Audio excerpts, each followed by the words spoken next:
Alright, so let's talk about my build, what I have kind of going on here, and just generally what I'm aiming for with this. So, the goal of this was to make a build that worked with Mjolnir, that didn't use Vault's Devotion, and was discharged using Romira's Banquet.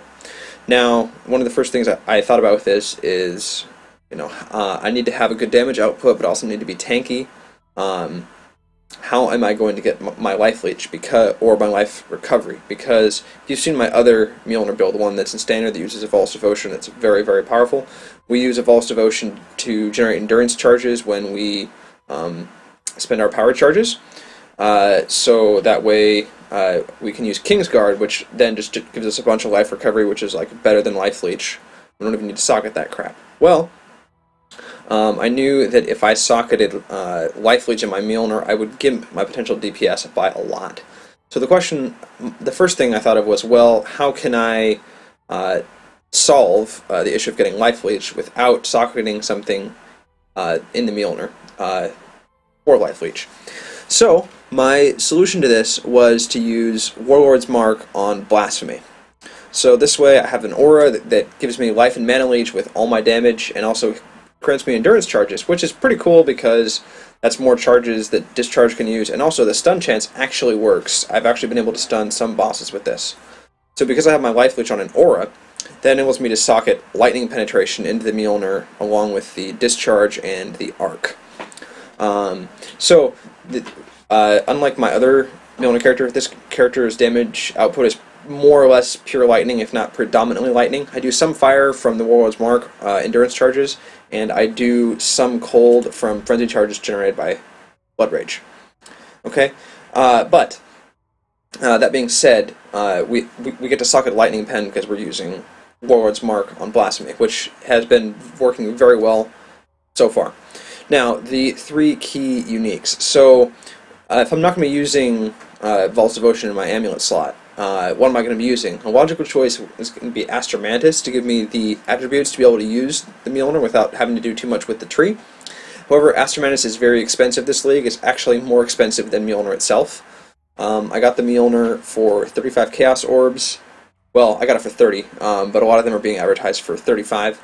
And I got my Romira's Banquet here for 2 Chaos. So those two items are very, very cheap. Now, the item you want to use in your amulet slot is actually at Ziri's Foible. You've been looking, and mine is corrupted, but these things are hella cheap. Like, you can get them in Alcapiece, and I just bought a bunch of them and corrupted them, and I got a corrupt that was okay, so I'm using that. So the key thing on this, we don't really care about the mana things. It's nice, but you don't really need it because you're already really smart, because you have to be to use the Mjolnir. But the key thing here is items and gems have 25% reduced attribute requirements, which means that we only need 308 strength and 225 intelligence to be able to use the Mjolnir. So as you can see, I have about those values, and if I get higher, I can potentially I need about 60 more strength and 60 more int, and then I can swap out the foible for a real amulet.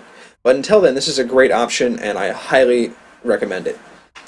Now, for terms of other setups, one of the other things that the Vault's Devotion build has is it has a very good physical damage reduction via cast when damage taken to Mortal Call, because it pretty much has endurance, a whole bunch of endurance charges all the time. Now, while I still have that cast when damage taken in Mortal Call, the issue is that I don't have those endurance charges all the time, and this, I get Tempest Shield and Immortal Call occasionally. This helps, but it can't be counted on for physical defense.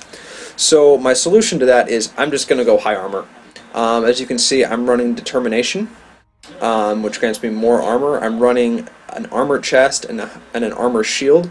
Eventually I'm going to be running a higher armor chest, and this will synergize with my Ascendancy class, which we'll talk about in a little bit.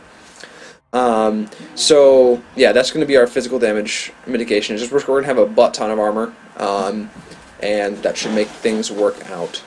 So for terms of the Ascendancy class, this class is so I picked Juggernaut. There's multiple reasons for this. One of the first reasons is undeniable. So I can have a 95% chance to hit, which is the cap, without having to take Resolute Technique, which means that I can still crit. This will become important, and it helps you recharge Surgeon's Flask if you decide to use those. I'm not currently, but I might eventually. But this is important in that regard. The other thing I'm using right now is Unyielding, so I have Fortify in my Molten Strike link. It's pretty much the same as my other character, I'll talk about in a little bit. But basically we get extra life regen and more damage while we have Fortify, which is pretty much all the time when we're fighting. The next one I'm going to take is going to be Unbreakable. It's going to give us Cannot Be Stunned, and armor received from body armor is doubled. But this is a more multiplier on top of everything else. Like, Dino has been talking about how overpowered this potentially is. Like, you can get 30k armor from just the one chest piece if you have your tree right. But this will make a large difference in my armor total, especially once I get a better chest that has like 1,000+ armor. And yeah, that'll make a big difference. And also, Cannot Be Stunned is just going to be fantastic. Now, in terms of other things, so you see Molten Strike, Fortify, GMP, Multi-Strike, faster attacks. Again, you just spam living crap out of your projectiles, and this, in my opinion, is the best way to trigger your Mjolnir. I feel like Lightning Strike doesn't do anything against single targets. It's just terrible. And Cyclone also is not very good against single targets. And you really don't need the AoE clear speed of Lightning Strike or Cyclone, really. I prefer Molten Strike over pretty much anything. Yeah. And, I mean, the rest of my gear is all pretty much crap rares. I'm still using a gold rim at this point, so I'll need to actually get a good armor helm, and that'll boost my armor rating a lot. Yeah, let's look at one other really cool thing on the passive tree.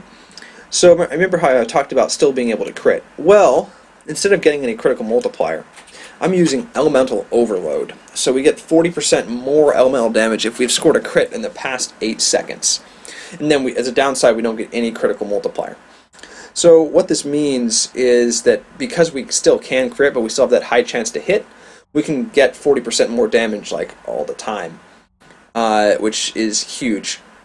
I've also currently chosen not to take Annihilation because I'm not sure what the balance point for how much critical strike chance I want with Elemental Overload, because you have to remember that when you crit with Romira's Banquet, you then lose all your power charges. So I don't want this to happen too often because I'm currently running 6 power charges, and I get that pretty frequently. I may add the node and see how it works, then drop it if I don't like it. But yeah, we're also going to be getting more life, and obviously as we get more life and better things on our gear, that'll help out a lot. Now, for terms of enchants that you're going to be wanting to look for on your gear, so because this build is not using Volls, we'll start with the helmet first. So good possible helmet enchants. You can get things like arc damage, arc chains, discharge damage, chance for discharge to not consume charges. Now on my other Mjolnir build, I don't want this because I want to consume my charges, so I keep that power to endurance cycle going. But on this build, it'd be fine for discharge not to consume charges. I don't care. I don't have any charge conversion going on. Now, if you eventually got a Voll's Devotion, you'd probably want to switch that, but that's okay. Now, on your gloves, you're going to want Decree of Fury. I believe this is absolutely #1 best in slot for Mjolnir. I have gotten this on my standard character, and that's what helped me to realize that it's really good. But what Decree of Fury does is it fires off a spiral of 10 projectiles based on your weapon in front of you that have a 100% pierce chance when you hit with a cooldown of 5 seconds.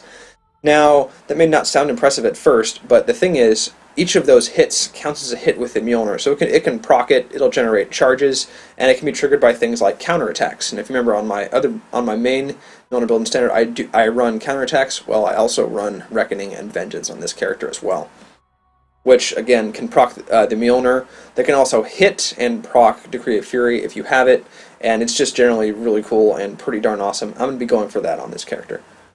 On your boots, you want something like Life and Mana Leech if you've killed in the last few seconds, or Life and Mana Regeneration if you've been hit in the last few seconds. Those are going to be probably your best things. Yeah, that's pretty much what you're kind of aiming for with enchants. But yeah, this build should be progressing more into the late game. I've just started this build recently, and it's already been going like really, really well. So I've been very pleased. Main difference is, if you know my other Mjolnir build, paths out through these nodes here in the life wheel before going up and around into Templar. I've just opted for the straight route here because, well, I don't have all the jewel sockets for one thing, and it's generally a little shorter. I spend 1, 2, 3, 4, 5 transfer nodes, whereas in this other one I have like 1, 2, 3, 4, 5, 6 transfer nodes. So the pathing is shorter to go directly here, but you miss out on. It's actually a lot more nodes than that to move around. It's 1, 2, 3, 4, 5, 6, 7, 8, 9, 10, 11, 12, 13, versus 1, 2, 3, 4, 5. So that's a difference of 8 nodes. And the only things that you're missing out on are obviously the access to this life wheel, which is pretty huge. There's like 24% life that you miss just by not crossing over there. You miss this life in mana regeneration, and you miss access to these jewel sockets as well as this nice attack speed cluster. Now you could potentially very easily, spend 1, 2, 3, 4, 5 points and just go in to get that life wheel and access to that thing there, and that jewel socket there, and you'd still be spending less points than going around the other way. This is something I may have to consider doing in my main Mjolnir build, but I'll have to find a way to make up for this 40 intelligence here, because I actually need all the intelligence on that build. But yeah, things have been going pretty solid so far. I'm using also need to get this life node here, and this jewel socket is pretty good. I don't have like super GG jewels in this league yet. So let's do a little bit of gameplay.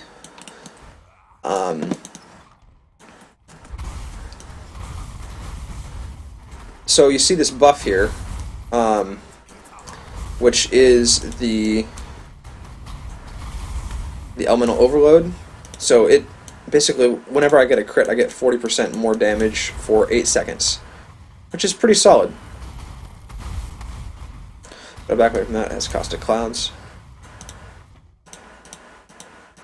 Anyway, we're just going to be working on getting the tankiness and the damage of this character up with future nodes, and of course, gear upgrades is going to be a big thing. But you have to remember, right now I'm only level 65, and I will be, of course, getting better gear as I get higher level.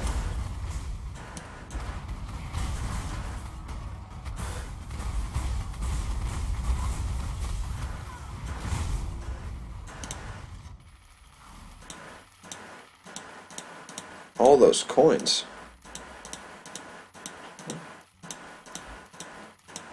Once I get to 24, this character is just going to be walking around in full gold microtransaction. It's going to look like a pimp, but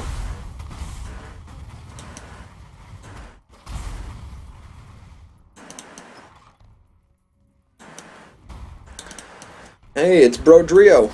Let's see what he has for us today, after we kill the mobs around.